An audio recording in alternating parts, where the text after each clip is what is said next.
Greetings everyone. My name is Aaron Bryant. I'm the principal at Jefferson Elementary in the Farmington School District, and this video will address the three questions for our discussion assignment.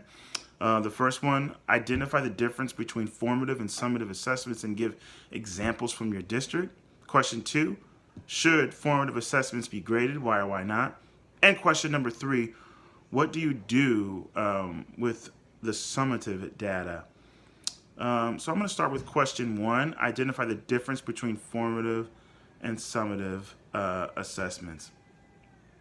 So basically, formative assessments are just formal and informal processes that teachers and students, because we want students to be able to demonstrate ownership and be able to know where they are in the learning process. So formal and informal processes that teachers and students use to basically to gather evidence for the purpose of them understanding where they are in the learning cycle and improving their learning.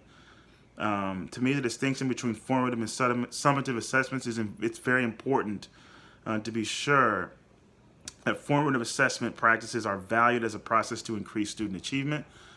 So with summative assessments, it's basically assessments that provide evidence of learning or student achievement, basically for the purpose of making a judgment. Maybe you're doing some sort of tier 2 instruction, some sort of a diagnostic. Summative assessments are basically giving you evidence of student achievement, and for the purpose of making a judgment about student competence, or you maybe even trying to gauge the effectiveness of your curriculum, or maybe your program's effectiveness. So question number two, should formative assessments be graded? I personally think formative assessments should be graded.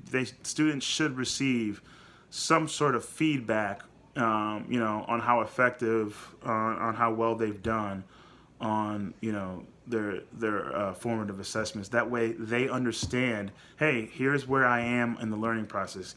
Here's where I am. And then, we can develop, a plan, some strategies, to help them move forward based on wherever they were in the learning process. So yeah, formative assessments, in my opinion, definitely should be graded. There definitely should be some sort of, timely feedback that comes, from the results of those formative assessments.